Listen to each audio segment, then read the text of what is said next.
Hello प्यारे बच्चों। मैं स्वागत करता हूं आपका आपके अपने यूट्यूब चैनल एनडी क्लासेज पे। तो हम पढ़ रहे थे क्लास 10th की मैथ, जिसमें हमने प्रश्नावली 1.1 में सवाल नंबर 1 कर लिया था। तो आज हम शुरुआत करेंगे अगले सवाल की।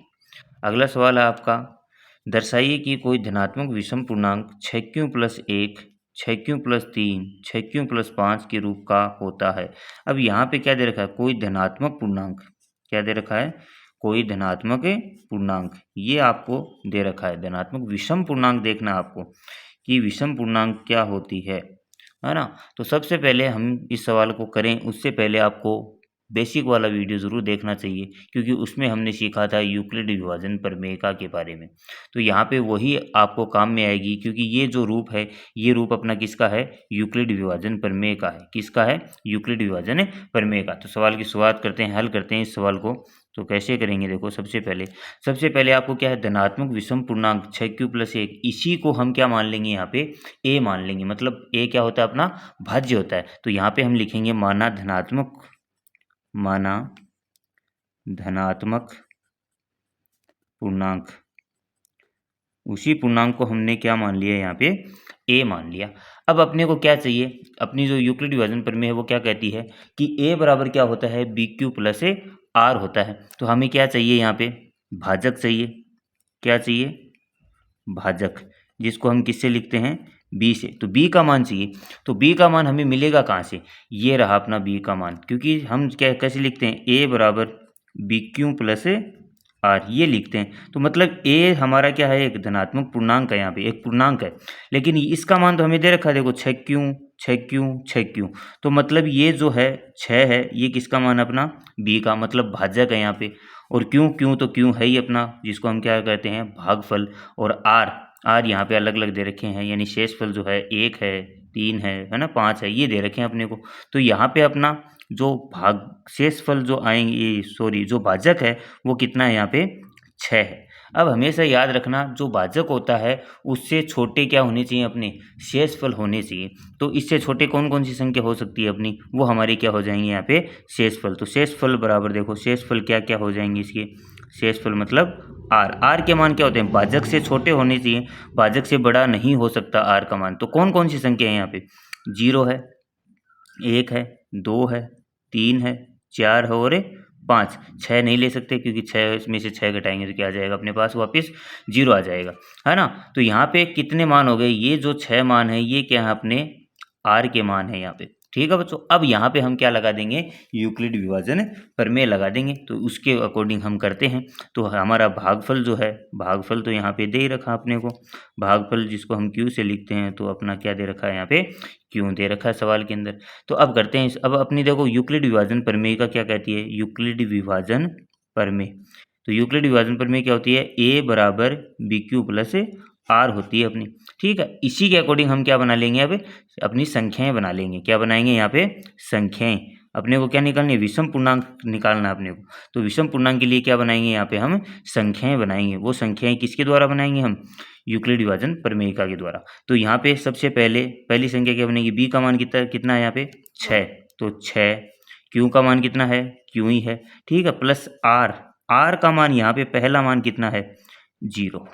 फिर से वही 6q प्लस r का मान दूसरा कितना है? यहाँ पे 1।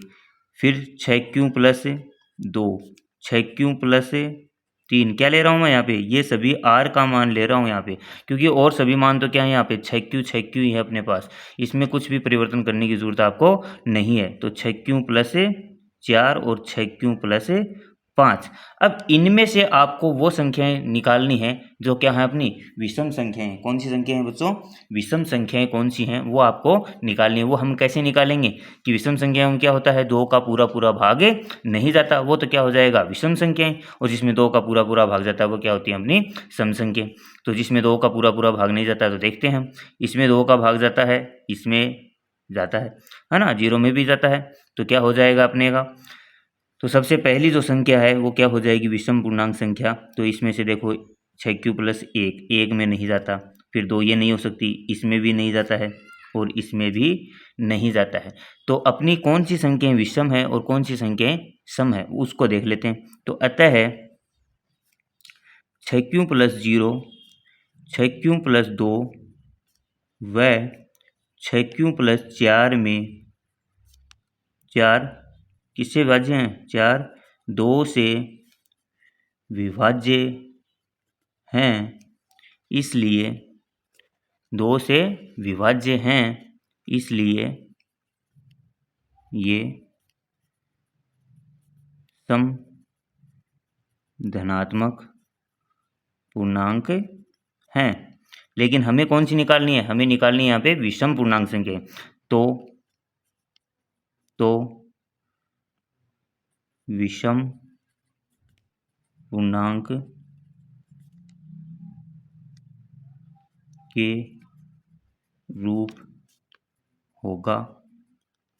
होगा कौन कौन सी संख्या हो जाएंगी? 6 क्यों प्लस 1, 6 क्यों प्लस 3 और 6 क्यों प्लस 5। हमें यही बताना था कि कौन कौन सी संख्याएं विषम धनात्मक पूर्णांक के रूप में हो सकती हैं। तो ये संख्याएं यहाँ पे हो सकती हैं। तो इस प्रकार आसानी से ये सवाल आप कर सकते हो। चलो अगला सवाल देखते हैं। अगले सवाल में है, किसी परेड में 616 सदस्यों वाले एक सेना की टुकड़ी को 32 सदस्यों वाले एक आर्मी के बैंड के पीछे मार्च करना है। यानी कि 616 सदस्यों वाली टुकड़ी है और 32 सदस्यों वाली है, उसके पीछे ही उसको रहना है ना, मार्च करना है, चलना है। दोनों समूहों को समान संख्या वाले स्तंभों में मार्च करना है। उन स्तंभों की अधिकतम संख्या क्या है? यानी अपने को क्या निकालनी है? स्तंभों की संख्या निकालनी है यहाँ पे, जिसमें वे मार्च कर सकते हैं, तो वो संख्या निकालनी है। तो यहाँ पे हमारे पास सदस्यों की संख्या कितनी है ना, आर्मी में सदस्यों की संख्या कितनी है? सबसे पहले वो संख्याएं लिखेंगे, वो संख्याएं यहाँ पे लिखेंगे। तो देखो यहाँ पे लिखते हैं हम आंसर क्या होगा यहाँ पे कि सदस्यों की संख्या, आर्मी सेना में सदस्यों की संख्या या आर्मी में सदस्यों की संख्या, आर्मी में सदस्यों की संख्या कितनी है? दोनों ही लिख लेते हैं, 616 और कितनी है? 32।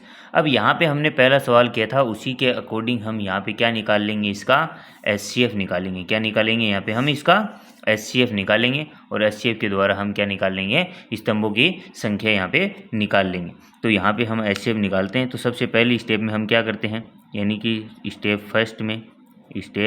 फर्स्ट इसमें सबसे बड़ी संख्या को पहले लिख लेते हैं। तो 616 बड़ा है किससे?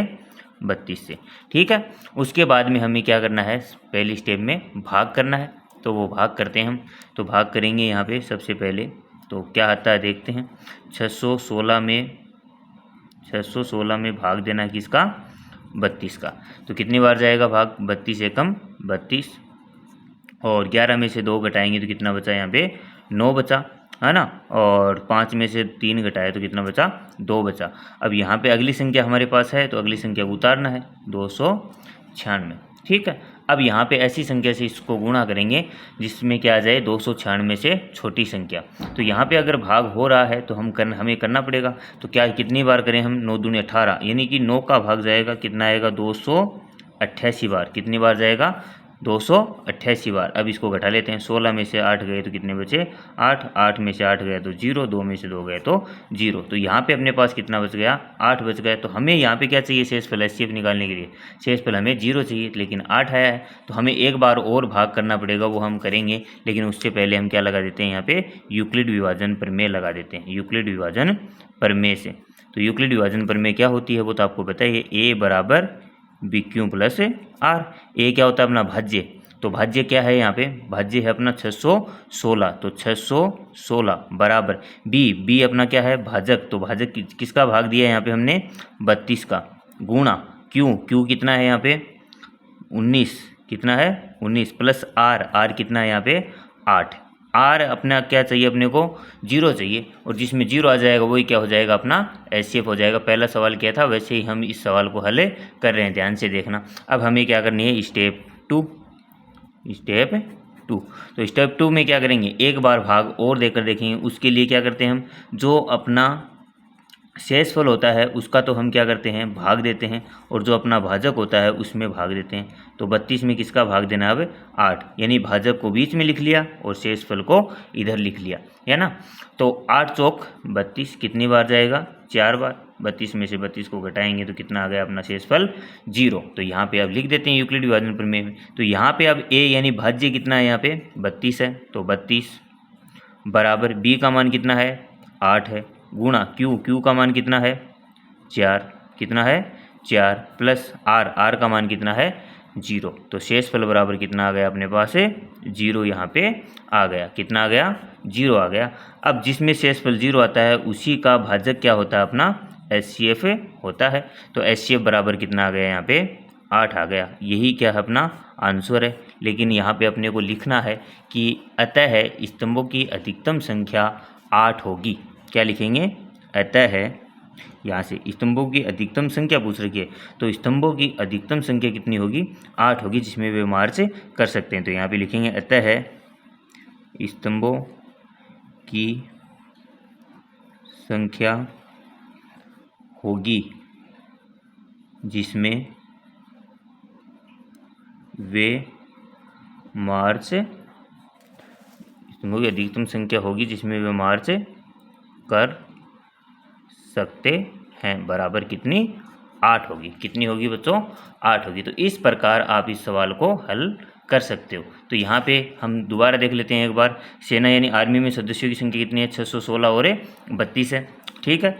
अब इसमें 616 और 32 है, जैसा हमने पहला सवाल किया था उसी के अकॉर्डिंग हम क्या निकाल लेंगे, इसका HCF यहाँ पे हमें निकालेंगे। तो HCF निकालने का तरीका यूक्लिड विभाजन प्रमेय के द्वारा निकालते हैं। तो यहाँ पे सबसे पहले क्या करना है आपको, 616 में किसका भाग देना है 32 का यहाँ पे भाग देना है। तो भाग देंगे तो कितना आ जाएगा अपने पास 19 यहाँ पे आ जाएगा, और शेषफल कितना बच जाएगा 8 बच जाएगा। लेकिन शेषफल हमें क्या चाहिए, यहाँ पे 0 चाहिए। तो यूक्लिड विभाजन प्रमेय में ये क्या होता है अपना भाज्य होता है, ठीक है। ये क्या होता है अपना भाजक होता है। ये क्या होता है अपना भागफल होता है, और ये क्या होता है अपना शेषफल होता है, ठीक है। तो इस प्रकार हम इस सवाल को लिख सकते हैं। तो भाजक कितना है अपना 32, ठीक है। क्यों यानी कि भागफल कितना है 19 लिख दिया, r की जगह 8 लिख दिया। तो ये तो हो गई अपनी स्टेप फर्स्ट। लेकिन यहाँ पे शेषफल 0 नहीं है, तो मतलब स्टेप यानी आगे भाग और करना पड़ेगा आपको। तो आगे भाग किया तो 8 का भाग किस में दिया हमने 32 में, क्योंकि 8 यहाँ पे शेषफल है। तो शेषफल अपना क्या बन गया भाजक बन गया, और जो भाजक था वो अपना क्या बन गया अभी भाज्य बन जाता है यहाँ पे। तो 8 सौ के 32 यहाँ पे शेषफल 0 आ गया, और जिसका शेषफल 0 आता है वही क्या होता है, उसी का भाजक अपना क्या होता है HCF यहाँ पे होता है। तो इस प्रकार आप इस सवाल को आसानी से कर सकते हो, ठीक है बच्चों। अगला सवाल देखते हैं। तो अगले सवाल हम अगले वीडियो में बात करेंगे। तो ये वीडियो अगर आपको अच्छा लगे तो लाइक कीजिए और चैनल को सब्सक्राइब कीजिए। धन्यवाद, थैंक यू।